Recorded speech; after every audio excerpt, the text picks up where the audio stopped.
बच्चों, पिछले क्लास में मैं आप लोगों को क्या पढ़ा दिया था? मेरिस्टेमेटिक टिश्यू पढ़ाया था।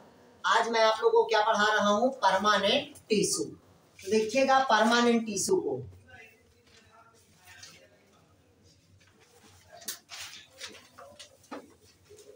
इधर पहले समझिएगा परमानेंट टिश्यू का निर्माण कैसे होता है।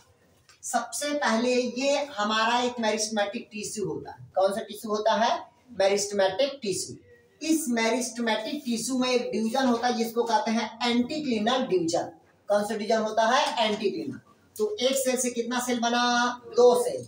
अब 2 सेल से कितना सेल बनेगा? ये 4 सेल। कितना सेल बन रहा है? 4। और 4 से कितना बनेगा? 8, 8 से 16, मतलब बहुत सारे सेल का निर्माण होगा। तो अंत में एक ऐसा सेल होगा कि जिस सेल पे सेल का डिवीजन क्या होगा? नहीं होगा। मतलब सेल का डिवीजन नहीं होगा। जब सेल का डिवीजन रुक गया तब वो कौन सा टिश्यू कहलाएगा? आपका परमानेंट टिश्यू। क्लियर हुआ? मतलब कुल मिला के मेरिस्टेमेटिक टिश्यू से ही परमानेंट टिश्यू का क्या हुआ है? आपका निर्माण हुआ। क्लियर हुआ? इसकी कोशिका की संरचना क्या होगी? समान होगी, परंतु कोशिका का विभाजन इसमें क्या होगा? नहीं होगा। आया समझ आता कि अब समान है कोशिका का विभाजन, तो कौन सा कोशिका विभाजन होगा? भाई समान है। जैसे ये 2n है, ठीक। अब यहां से भी 2n बनेगा, मतलब कौन सा विभाजन हो रहा है? समसूत्री विभाजन होगा। क्लियर है? अर्धसूत्री विभाजन नहीं होगा। मैं पहले बता दिया हूं, हमेशा जनन कोशिकाओं में ही क्या होता है? अर्धसूत्री विभाजन होगा, और हमेशा माइटोसिस कोशिका पे क्या होगा? समसूत्री विभाजन होगा। जैसे जो शादीशुदा है उसके में अर्धसूत्री विभाजन हो गया है, और जो शादीशुदा नहीं है उसके में अर्धसूत्री विभाजन अभी नहीं हुआ, केवल समसूत्री विभाजन हुआ। क्लियर हुआ? आ गया समझ? तो अभी गैमेट अभी फॉर्मेशन किए कहाँ हुआ? अभी आपके बॉडी में सिर्फ क्या बन रहा है? ओवम बन रहा है, ठीक है। तो ओवम जो बना है, प्लाइड बना है के, ठीक है। लेकिन ये देखिएगा 2n बना था, 2n से क्या बना? 2n बना, 2n बना, ठीक है। ये भी 2n बना, ये भी 2n बना, ये भी 2n बना, ये भी 2n बना। इसमें डेवलपमेंट करके एक 2n बना, ठीक। ये भी n बना, ये भी n हुआ, ये भी n हुआ, ये भी n हुआ, ये भी n हुआ, ये भी n। तो ये बड़ा हुआ ओवम, लेकिन इसमें फर्टिलाइजेशन की क्रिया हुआ क्या? नहीं हुआ है ना। तो कौन सा डिवीजन हुआ? अभी सब अभी तक यहाँ तक क्या हुआ? समसूत्री विभाजन हुआ है, और इधर क्या होता है? अर्धसूत्री विभाजन। तो बॉडी के कहाँ हो रहा है? ओवम में हो रहा है अभी। लेकिन जब ये ओवम हो, ये जनरेटिव सेल है, आया समझ? इस कोशिका में विभाजन होगा अगर, तब आपके बॉडी पे क्या होगा? वो मियोसिस विभाजन होगा। ये तो बॉडी के अंदर ही हुआ, ठीक। वो कौन सी सेल पे हो रहा है? आपका जनन कोशिका में। जब बाहर आ जाएगा ओवम, तो ओवम में कौन सा रहेगा? XX रहेगा। इस बार में क्या रहेगा? X बार आएगा। इसका फ्यूजन हुआ तो XX आया। तब इस सेल पे डिवीजन होते जा रहा है। आया समझ? नहीं आया? तब इस फैक्ट्री से जब प्रोडक्ट बन के निकलेंगे, तब हम क्या निकलेंगे? हैप्लॉइड। तब हम क्या होंगे? Meiosis division. आया समझ? नहीं, अभी तो हमारे बॉडी के अंदर होगा माइटोसिस डिवीजन से, लेकिन वहां पास क्या है? 2x है, XX है। नहीं है समझ? यार ओवम पे अब इसका जब विभाजन होगा, इस बार के साथ फ्यूजन होगा, तब कहीं जाके जाइगोट बनेगा। अब जाइगोट बना मतलब ये भी क्या था? 2n। तो फैक्ट्री हमारा क्या था? 2n है। जब हम वहां से प्रोडक्ट बन के निकलेंगे, तब हमारे बॉडी में क्या होगा? अर्धसूत्री विभाजन। भाई जैसे मम्मी पापा n मिला तो डिप्लॉइड बना, दोनों मिलके हमको हैप्लॉइड पैदा किया है ना, तभी तो हम अर्धसूत्री विभाजन के थ्रू पैदा हुए। नहीं है समझ? अगर हमारे बॉडी में समसूत्री होते रहता तो हम तो डिप्लॉइड अवस्था में रहते। नहीं है समझ? अभी तक इसलिए कहते हैं कि अभी तक के आप लोग के बॉडी में क्या हुआ है? सिर्फ सोमेटिक सेल पे डिवीजन हुआ है, जनरेटिव सेल पे डिवीजन नहीं हुआ है। और जनरेटिव सेल पे केवल आता है आपका स्पर्म आएगा, और दूसरा होता है ओवम। आया समझ? क्लियर हुआ? चलिए, तो ये हो गया आपका परमानेंट टिश्यू।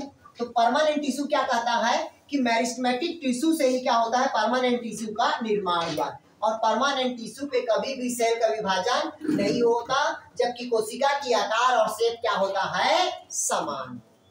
क्लियर हुआ यहाँ तक के? आगे समझ आया?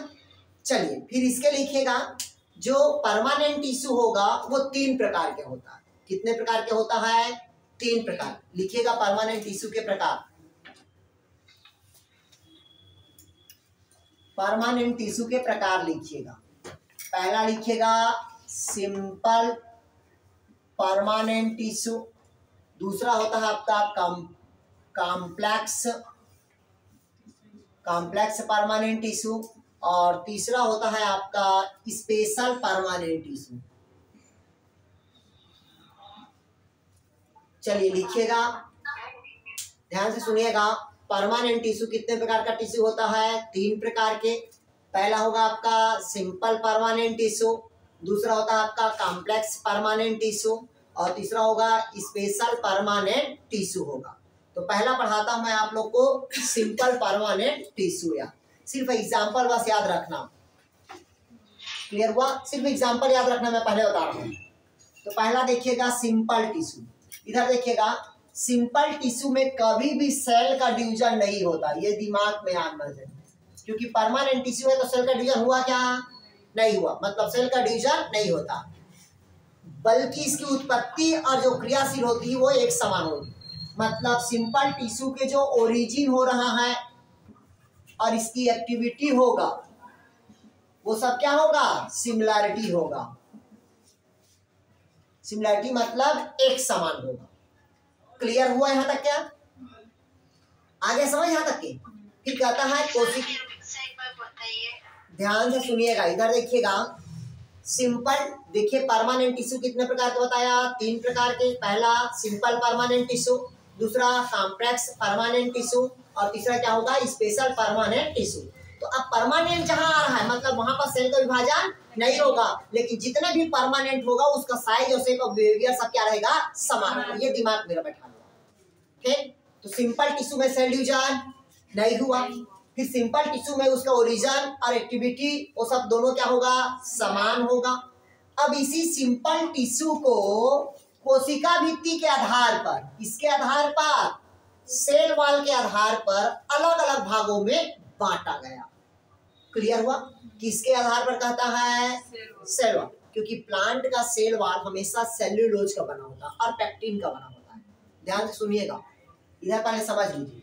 ये पादप का क्या हुआ? सेल वॉल, ठीक। और पादप का कोई भी सेल वॉल किसका बना होता है? सेल्यूलोज का बना होता है। और दूसरा किसका बना होता है? पेक्टिन का। तो बाहर हमेशा, बाहर आउटर हमेशा पेक्टिन रहेगा, आउटर हमेशा क्या रहेगा आपका? पेक्टिन, और इनर हमेशा क्या रहेगा आपका? सेल्यूलोज। आया समझ यहां तक के? मतलब सेल वॉल किसका बना होता है? सेल्यूलोज और पेक्टिन का। आउटर हमेशा किसका बनेगा आपका? पेक्टिन का। इनर हमेशा किसका बनना होता है? सेल्यूलोज। क्योंकि ऐसा कहा जाता है कि प्लांट सेल में अधिक मात्रा में क्या पाया जाता है? सेल्यूलोज, और एनिमल सेल में अधिक मात्रा में क्या पाया जाता है? तो ग्लाइकोजन पाया जाता है। इसी के आधार पर प्लांट और एनिमल सेल को अलग किया जाता है। आया समझ? प्लांट सेल में क्या रहेगा आपका? सेल्यूलोज, और एनिमल सेल में क्या रहेगा आपका? ग्लाइकोजन। क्लियर हुआ ना तक के? अब कहता है कि सिंपल टिश्यू को किसके आधार पर कहता है?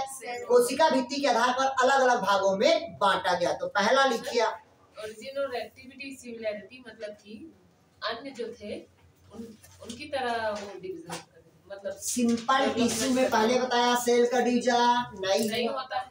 सिंपल टिश्यू की जो उत्पत्ति हुआ है, ओरिजिन, और इसकी क्रियाशीलता, ठीक, बाकी टिश्यू के क्या होता है? समान होता है। आया समझ? जैसे कि कॉम्प्लेक्स टिश्यू हो गया, ठीक, स्पेशल टिश्यू हो गया, परमानेंट टिश्यू हो गया। क्लियर हुआ या? अरे नहीं आ रहा? अरे ना। अब देखिएगा, अब जो सिंपल टिश्यू होगा सेल वॉल के आधार पर क्या होता है? अलग अलग प्रकार का होता है। तो पहला लिखिए आप लोग पैरेन्काइमा। पहला लिखिएगा सिंपल टिश्यू को,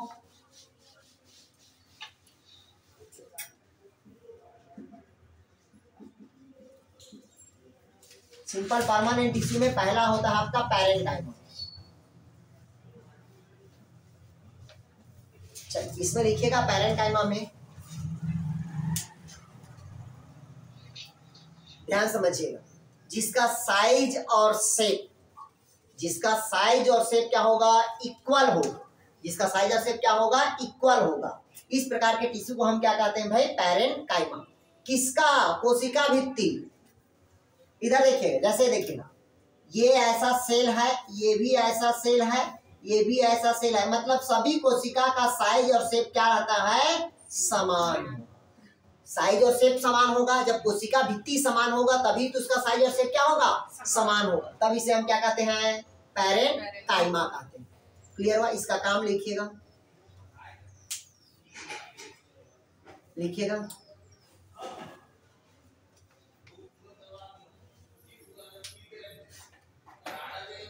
लिखिएगा इसको फंडामेंटल टिश्यू भी कहा जाता है। लिखिएगा इसको फंडामेंटल टिश्यू कहा जाता है।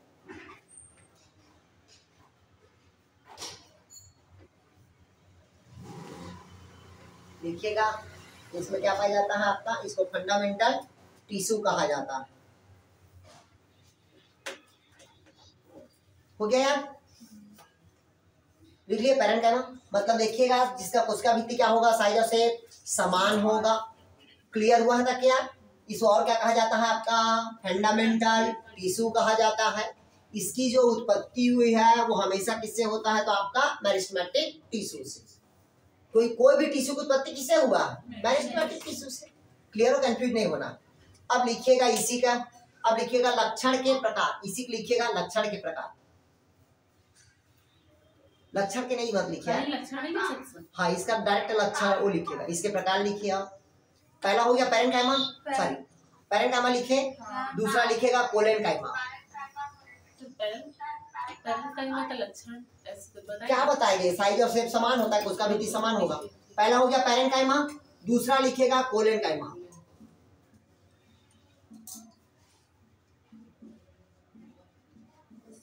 दूसरा लिखेगा कोलेनकाइमा। लिखिएगा, लिखिए कोलेनकाइमा, लिखिएगा कोलेनकाइमा में यार इसमें दिया नहीं कोलेनकाइमा। लिखिएगा ये डेड सेल होता है, लिखिएगा ये डेड सेल होता है, अरे सॉरी डीप नहीं यार, लिखिएगा ये लिविंग सेल लिखा है, लिखिएगा इसको लिविंग सेल कहा जाता है।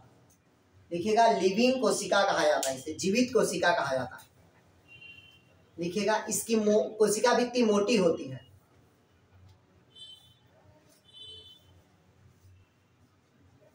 इसकी कोशिका भित्ति क्या होती है, मोटी। इसकी कोशिका भित्ति सेलुलोज, पेक्टिन और हेमिसेलुलोज की बनी होती है। लिखिएगा इसका कोशिका भित्ति हेमिसेलुलोज, सेलुलोज और पेक्टिन की बनी होती है।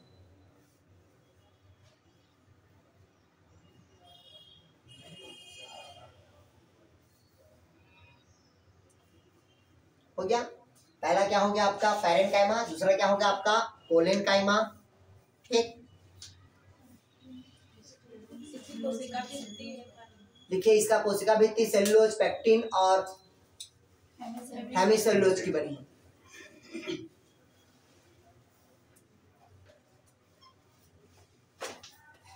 हो गया? लिखिए इसका कार्य लिखिए थोड़ा सा यार, इसमें कार्य नहीं लिख पाया, उसमें भी कार्य लिख पाना था। ठीक, लिखिएगा पहले इसमें कार्य लिखिएगा। ये इसकी कोशिकाएं आपस में सटी हुई होती है, इसकी कोशिकाएं आपस में सटी हुई होती है, इसकी कोशिकाएं आपस में सटी हुई होती है।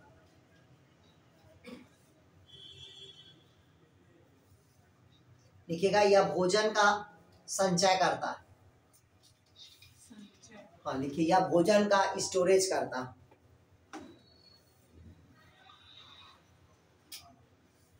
लिखिएगा यह पौधा को मैकेनिकल प्रदान करता है।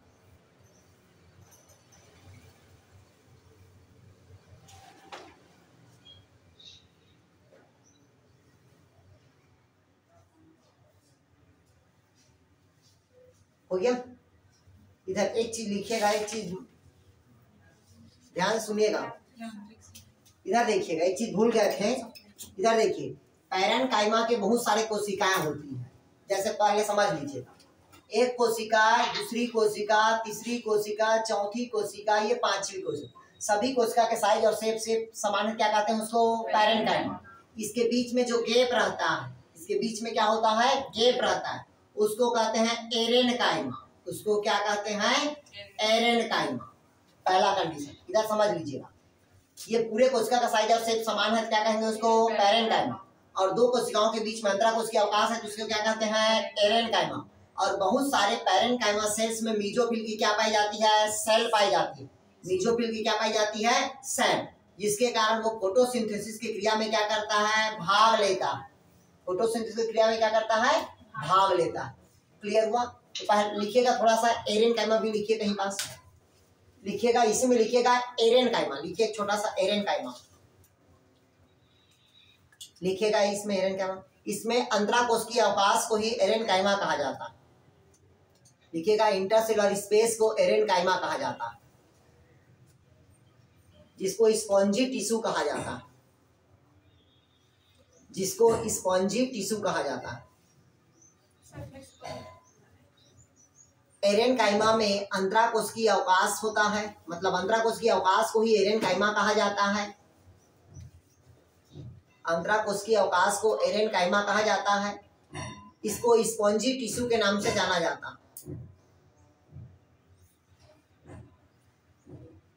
देखिए यह अधिक मात्रा में जलीय पौधों में पाया जाता है। देखिएगा यह अधिक मात्रा में जलीय पौधों में पाया जाता है। लिखिएगा यह अधिक मात्रा में जलीय पौधों में पाया जाता है।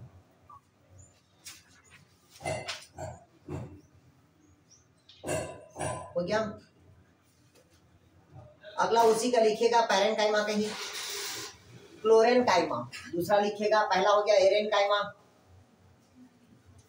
दूसरा लिखिएगा क्लोरेनकाइमा, दूसरा लिखिएगा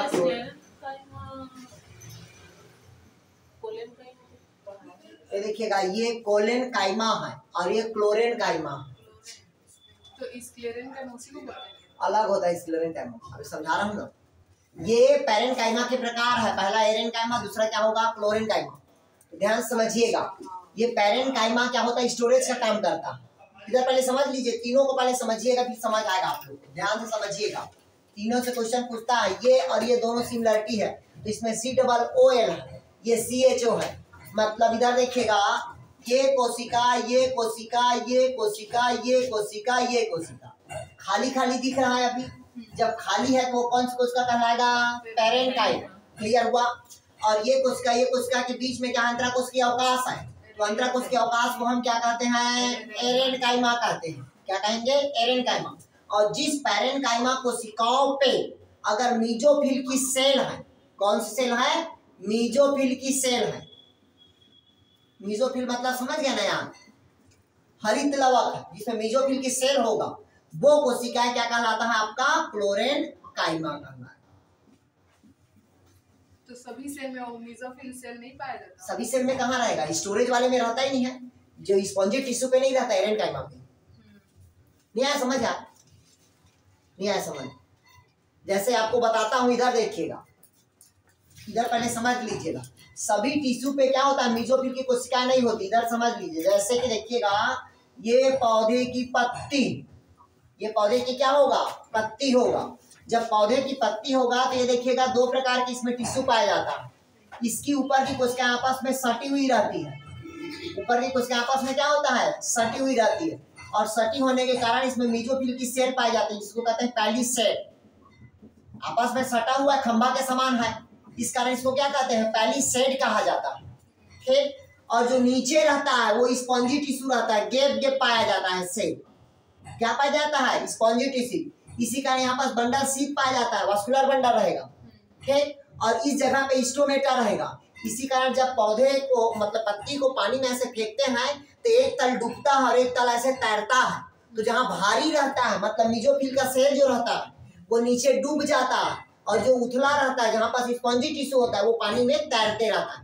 तो ऊपर पे पूरा मीजोफिल की सेल वाली रहती है, और नीचे पे हमेशा क्या होता है, स्पॉन्जी पैरेनकाइमा होता है, मतलब एरेनकाइमा होगा। तो प्रकाश संश्लेषण की क्रिया यहाँ होगी और भोज्य पदार्थ स्टोरेज यहाँ होगी।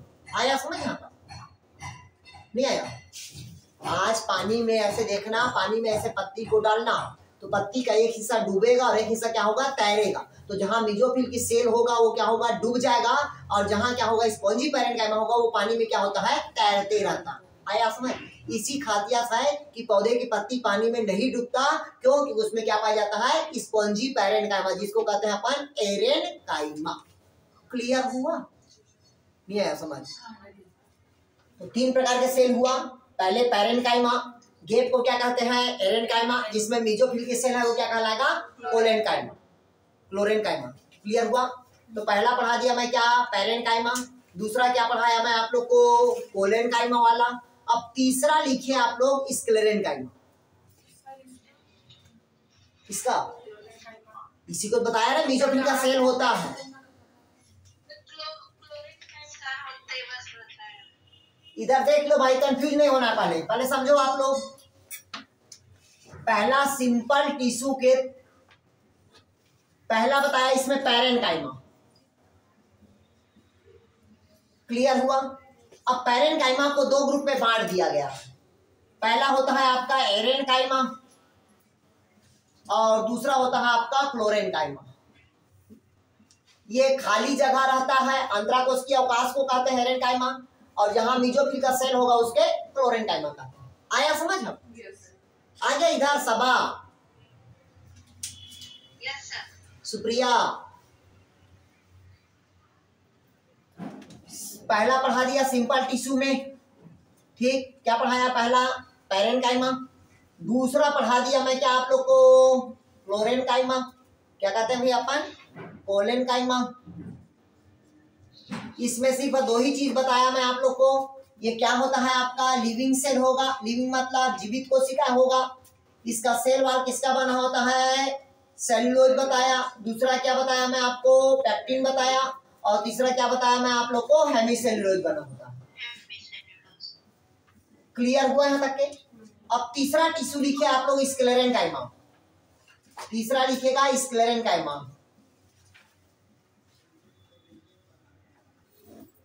तीसरा लिखेगा स्क्लेरेनकाइमा। हो गया स्क्लेरेनकाइमा, लिखिएगा। देखिए इसमें जीव द्रव्य एब्सेंट होता है। देखिए इसमें जीव द्रव्य एब्सेंट होता है, और जहां जीव द्रव्य एब्सेंट होगा वो कौन सेल होगा, डेड सेल होगा। लिखिएगा, इसको मृत कोशिका के नाम से जाना जाता है।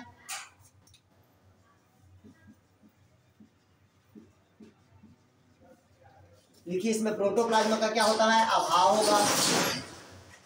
अभाव मतलब क्या होता है, एब्सेंट। दूसरा ये कौन सेल होगा, डेड सेल होगा, मृत सेल होगा। क्लियर हुआ। लिखेगा इसमें लिग्निन और सुबेरिन का जमाव होता है इसके सेल वॉल पे। सेल वॉल पे किसका जमाव होता है, लिग्निन का जमाव होता है। लिखेगा सेल वॉल में लिग्निन का जमाव होता है। सुबेरिन, लेकिन वो अधिकतर जिम्नोस्पर्मी प्लांट में होता है सुबेरिन। एंजियोस्पर्मी प्लांट में अधिकतर क्या होता है, लिग्निन का जमाव। क्लियर हुआ है?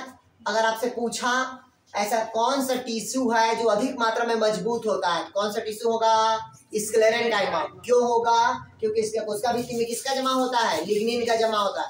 आपको सबको पता है कि ताजमहल के नीचे क्या है, पुरातत्व नहीं है, ताजमहल के नीचे लकड़ी है। ताजमहल के नीचे क्या है, लकड़ी है। वो लकड़ी पे ही टिका हुआ है। क्यों लकड़ी पे टिका हुआ है, सुन लीजिएगा। ये गंगा की नदी है, सॉरी यमुना की नदी है। कौन सी नदी है, यमुना नदी है। और इसके नजदीक ऐसे क्या है, ताजमहल। तो पूरे इसके नीचे क्या बचाया हुआ है, लकड़ी बचाया है। और लकड़ी क्या होता है, मॉइस्चर को एब्जॉर्ब करता है, और मॉइस्चर के ही कारण वो लकड़ी क्या होता है, मजबूत होता है। क्लियर हुआ? क्योंकि वो नमी को खींचते रहता है, नमी को क्या कर रहा है, खींच रहा है। इस कारण वो ताजमहल क्या होता है, कुछ नहीं हुआ। आया समझ? नहीं तो दूसरा बिल्डिंग देखिएगा वो भसक जाता है। लेकिन जैसे लकड़ियां भी तो सर खराब तो हो जाती है। लकड़ी नहीं होता, जिस पौधे में लिग्निन सुबेरिन का जमाव रहता है बहुत मजबूत होता है। आज भी गांव में जब कुआं बनता है, कुआं जानते हो, कुआं में क्या लगाते हैं, जगत लगाते हैं नीचे। तो नीचे पूरे लकड़ी का ऐसे चौखट बांटते हैं, उसके ऊपर भी उसका जोड़ाई किया जाता है। सर पेड़ का नाम बताइए तो ऐसे कोई चीज में पाया जाए। बहुत सारे जिम्नोस्पर्मी प्लांट है। पाइनस का पौधा है आपका, ठीक है, जिससे तारपीन बनता है। तारपीन से खराब होता है क्या, नहीं होता, घर का पेंट करते हैं। क्यूरिकस का प्लांट होता है, ठीक है। बहुत सारे ऐसे प्लांट होते हैं जिसमें फर्नीचर तैयार किया जाता है। क्लियर हुआ? चलिए लिखिएगा, पहला लिखिए इसको। स्क्लेरेनकाइमा क्या लिखे, प्रोटोप्लाज्मा का क्या होगा, अभाव। इसका कौन सेल होता है, ये डेड सेल। इसमें सेल वॉल क्या होता है, लिग्निन का जमा होता है। अब लिखेगा इसी में, लिखेगा ये दो प्रकार की होती है, पहला लिखेगा फाइबर्स और दूसरा लिखेगा स्क्लेराइड्स। स्क्लेरेनकाइमा दो प्रकार का होगा। कितने प्रकार का सेल होगा स्क्लेरेनकाइमा, दो प्रकार के। पहला लिखिएगा फाइबर, फाइबर मतलब रेसे, और दूसरा होता है आपका स्क्लेराइड्स।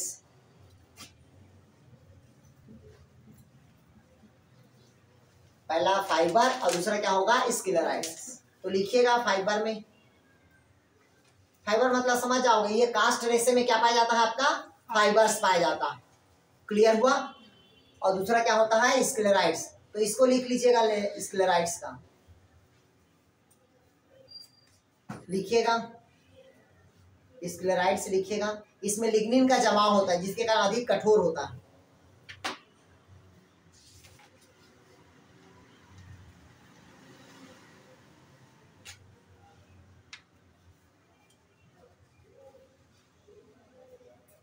हो गया। अब मैं आपसे पूछा, इधर देखिएगा, सर सागौन बोलते हैं वो वाला भी अलग है। देखिए जूट, पटसन, ये सबसे क्या प्राप्त होता है आपको पता है यार, जूट पटसन से, सन से क्या प्राप्त होता है आपका, फाइबर्स प्राप्त होगा। क्लियर हुआ, कंफ्यूज नहीं होना है, ठीक है। अब लिखिएगा स्क्लेराइड्स 5 प्रकार के होता है। अब लिखिएगा स्क्लेराइड्स के प्रकार, लिखिएगा सिर्फ नाम लिखेंगे, ट्राइकोस्क्लेरिड्स, ट्राइकोस्क्लेरिड्स लिखिएगा, ट्राइकोस्क्लेरिड्स। दूसरा लिखिएगा मैक्रोस्क्लेरिड्स, मैक्रोस्क्लेरिड्स। ऑस्टियोस्क्लेरिड्स मतलब ट्राइकोस्क्लेरिड्स, मैक्रोस्क्लेरिड्स, ऑस्टियोस्क्लेरिड्स और बैक्टीरियोस्क्लेरिड्स। रहने दीजिए, बाकी तो फाइबर लिखा है, स्क्लेरिड्स से लिखा है। पहला ट्राइकोस्क्लेरिड्स, दूसरा मैक्रोस्क्लेरिड्स, तीसरा ऑस्टियोस्क्लेरिड्स, चौथा लिखिएगा बैक्टीरियोस्क्लेरिड्स, बैक्टी।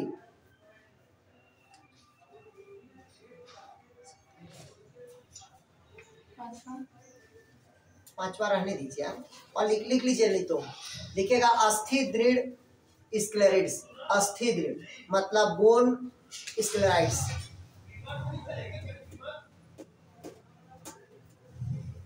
अब मान लो आपसे पूछा, देखिएगा कितने प्रकार के स्क्लेराइड्स होता है, 5 प्रकार के। कितने प्रकार का होता है, 5 प्रकार के।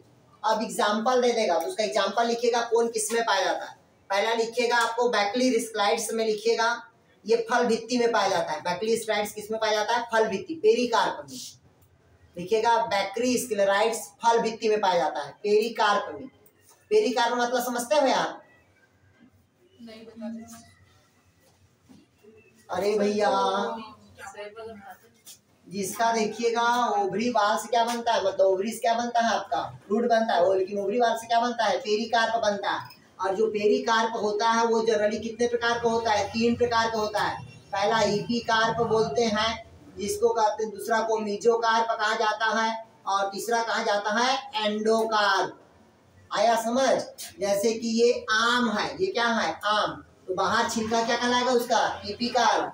बीज का गूदा क्या कहलाएगा उसका, मेसोकार्प। और उसका जो सीड होता है वो क्या कहलाएगा, एंडोकार्प। उसी प्रकार से ये नारियल है, ये क्या है, नारियल।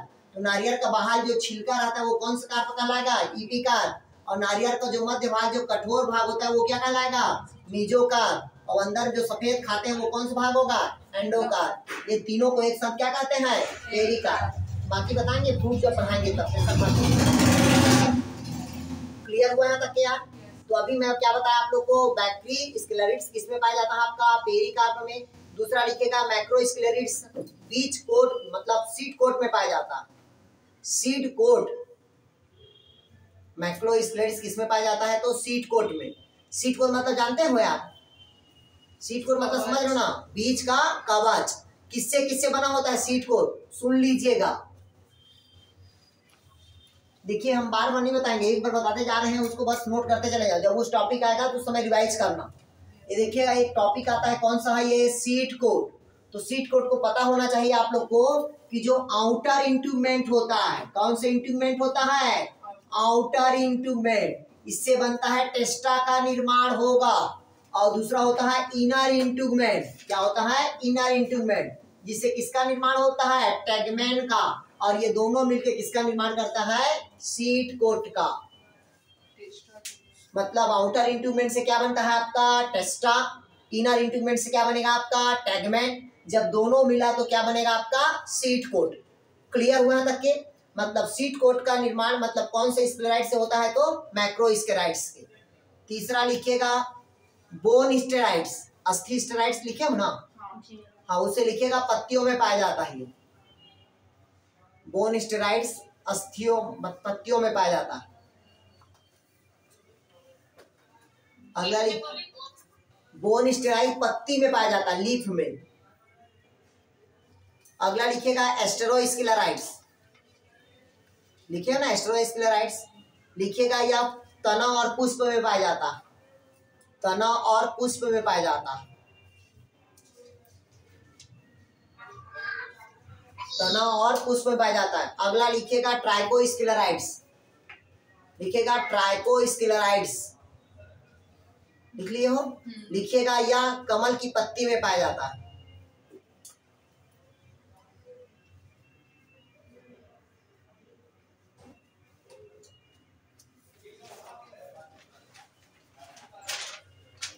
हो गया, ध्यान समझिएगा। अब यहीं से क्वेश्चन पूछता है स्क्लेराइड्स किस में पाया जाता है, पूछ देगा परमानेंट टिश्यू मतलब कौन सा सिंपल टिश्यू का पैरेन्काइमा सेल में पाया जाता है, कि कोलेनकाइमा में, कि स्क्लेरेनकाइमा में। तो हमेशा किस में मिलेगा आपका, डेड सेल। डेड सेल मतलब क्या होगा आपका, स्क्लेरेनकाइमा। क्लियर हुआ है तक क्या? पैरेन्काइमा में सिर्फ क्या चीज को याद रखना है, एरेनकाइमा को और क्लोरेनकाइमा, मतलब उसमें अंतराकोश की अवकाश और दूसरा पिगमेंट, मतलब उसमें प्रकाश संश्लेषण की क्रिया होगी और दूसरा भोज्य पदार्थ क्या होगा, स्टोर होगा।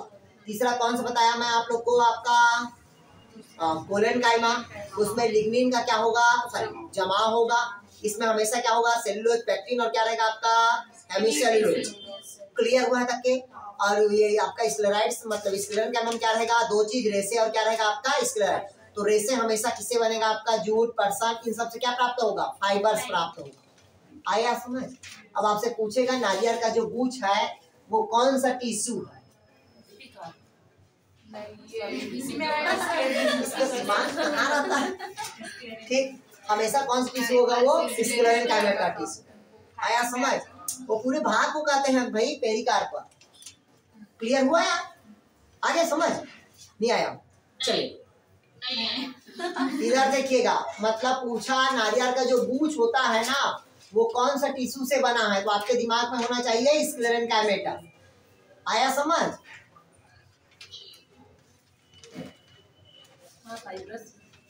ठीक है। अब अगला लिखिएगा आप लोग,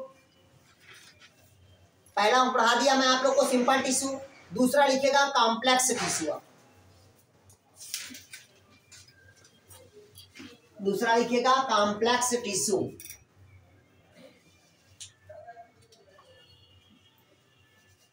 दूसरा लिखेंगे कौन सा टिश्यू भाई आप लोग, कॉम्प्लेक्स टिश्यू।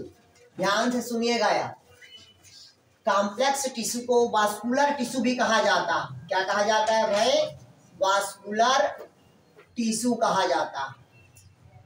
कॉम्प्लेक्स टिश्यू को क्या कहा जाता है आपका, वास्कुलर टिश्यू कहा जाता है। क्लियर हुआ? दूसरा इसी को, किसको, कॉम्प्लेक्स टिश्यू को कंडक्टिव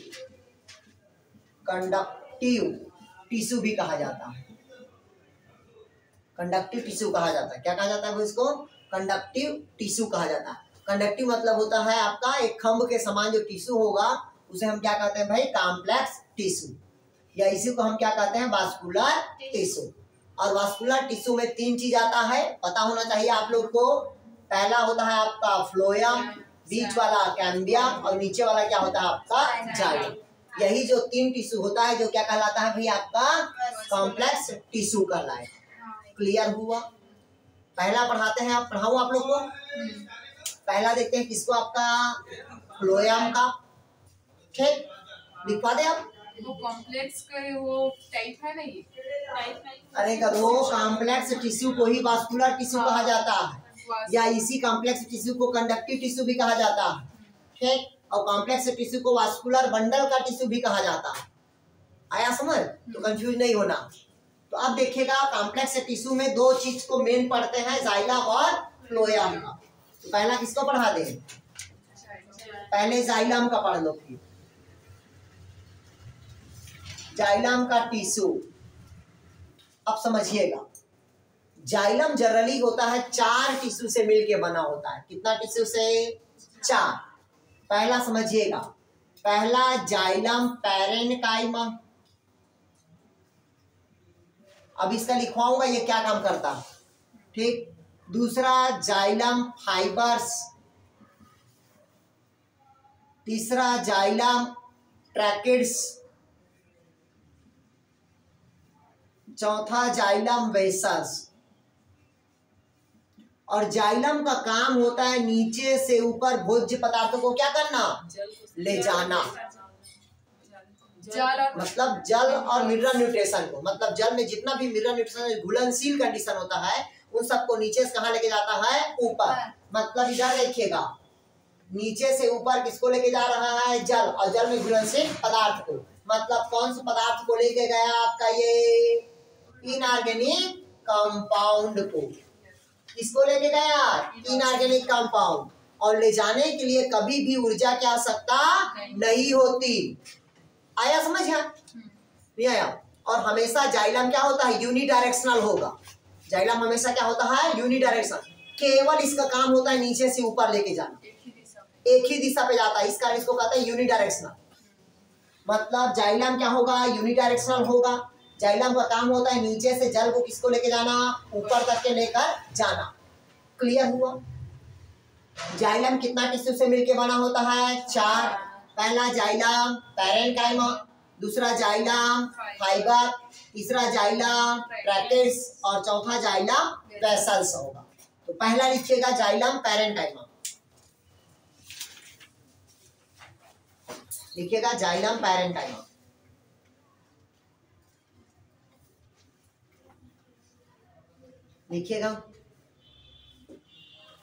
लिखिएगा इसमें केवल स्टार्च और वसा संग्रहण होता है। देखिए इसमें केवल स्टार्च और वसा का संग्रहण होता है।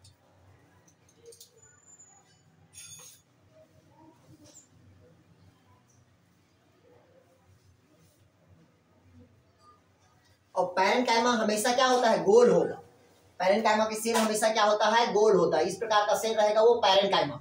इसका काम किसको संग्रह होता है? आपका स्टार्च का।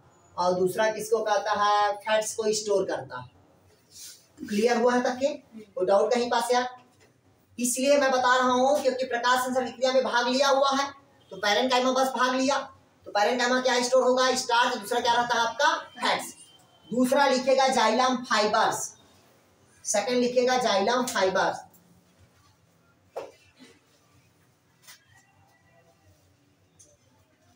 लिखेगा इसकी कोशिका भित्ति में ल्यूमेन पाई जाती है। ल्यूमेन या मृत कोशिकाएं होती है। इसकी सेल वॉल क्या? लिखिएगा इसका सेल वॉल में ल्यूमेन पाई जाती है। ल्यूमेन फाइबर में क्या पाया जाता है? ल्यूमेन पाया जाता है। और ये हमेशा कौन सेल होगा? डेड सेल होगा। इसका काम होता है मैकेनिकल प्रदान करना। मैकेनिकल मतलब सहायता, सहारा प्रदान करना। बोलते हैं ना यांत्रिक सहारा प्रदान कर रहा।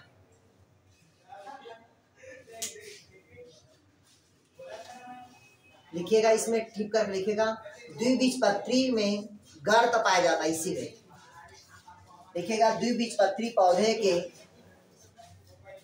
लिखिएगा द्विबीजपत्री पौधों में गर्त पाया जाता है। और गर्त किसके कारण होता है? कि ये फाइबर्स के कारण। अब आपसे पूछा कि जाइलम के कौन सा टिश्यू में गर्त पाई जाती है, तो कौन सा टिश्यू में गर्त रहेगा आपका? फाइबर्स में। जाइलम के फाइबर्स में गर्त पाई जाती है। क्लियर हुआ? और गर्त मतलब होता है सिंपल पीट, बाडेड पीट जो होता है ना, पीट बोलते हैं जिसको, वही पीट्स कहलाता है, आपका गर्त कहलाता है। और ये पीट अलग अलग प्रकार का होगा। एक यूनिपोर्ट हो सकता है, दूसरा बाइपोर्ट हो सकता है। क्लियर हुआ? गर्त मतलब समझते हो, इधर सुन लो देख लो। अगर ये स्टेम है, ठीक, अगर एक ही तरफ ऐसे जा रहा है मतलब ये कौन सा गर्त है, यूनी गर्त है। क्लियर हुआ?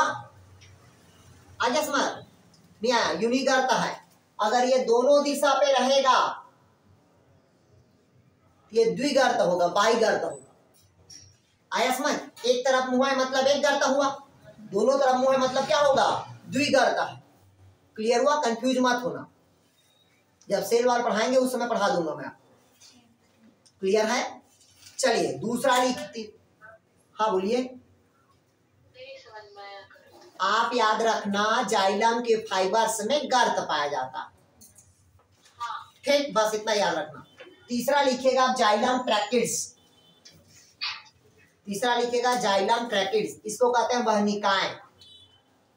लिखेगा जाइलम के ट्रैकिड्स। लिखेगा यह मृत कोशिकाओं का बना होता है। कौन सी कोशिका रहता है ये? मृत, मतलब नलिकाकार होगा। कैसा रहता है ये? नलिकाकार। नलिकाकार मतलब समझते हो, ऐसे जो रहेगा, ठीक है, क्या रहेगा भाई, ऐसे रहेगा और ऐसे संरचना रहेगा, वो सब क्या होगा, ट्रैकिड्स होगा। सॉरी, हाँ, ट्रैकिड्स मतलब ऐसे भी स्थान हो सकता है, ये जाएगा ये जाएगा, ये इस प्रकार का जो रहेगा वो क्या कहलाएगा, ट्रैकिड्स होगा। अलग अलग रास्ता ट्रेन में जाते हैं, देखिएगा गर्त मतलब ट्रैकिड्स से बनता है ना, तो ट्रैकिड्स का काम होता है जल को क्या करना, नीचे से ऊपर ले जाने का। तो लिखिएगा इसका काम, लिखिएगा इसमें लिग्निन का जमा होता है।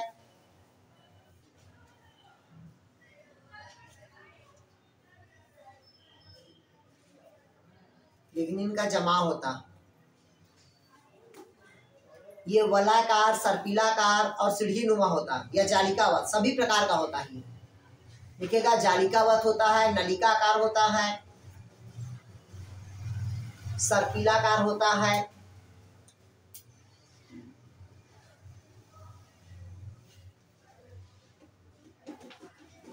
हो गया, बस इतना ही लिखेंगे। अब अगला लिखेंगे, इसका काम लिख लिए, जल को लेकर जाता है, जल संवहन का काम करता है। दूसरा यांत्रिक सहारा प्रदान करता है।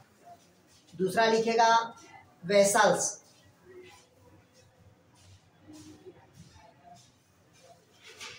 वेसल्स लिखिएगा,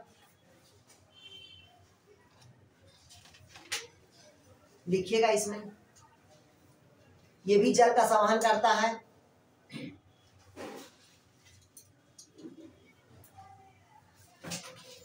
हो गया? लिखेगा नहीं लिखे यार वेसल्स, बट लिखिएगा वेसल्स में लिखिएगा जिम्नोस्पर्मिक पौधा में अनुपस्थित होता है। लिखिएगा जिम्नोस्पर्मिक पौधा में अनुपस्थित होता है वेसल्स। जिम्नोस्पर्मिक पौधा में क्या होता है, अनुपस्थित होता है, एब्सेंट। जिम्नोस्पर्मिक प्लांट में क्या होता है, एब्सेंट होगा।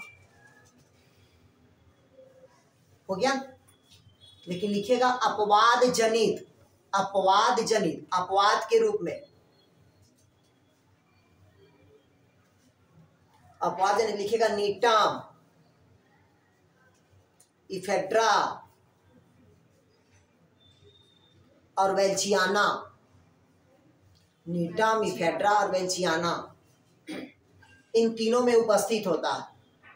ये जिम्नोस्पर्मिक प्लांट है ना, तीनों, नीटम, इफेड्रा और वेल्चियाना, ये तीनों कौन सा पौधा है, जिम्नोस्पर्मिक प्लांट है। हो गया? इसमें क्या होता है, तीनों में उपस्थित होता है, बाकी सब जिम्नोस्पर्मिक में क्या रहेगा, एब्सेंट होता है। अब बोलोगे सर उसमें एब्सेंट रहता है तो जल का परिवहन कैसे करता है, तो कौन करता है उसके जगह पे, ट्रैकिड्स करता है।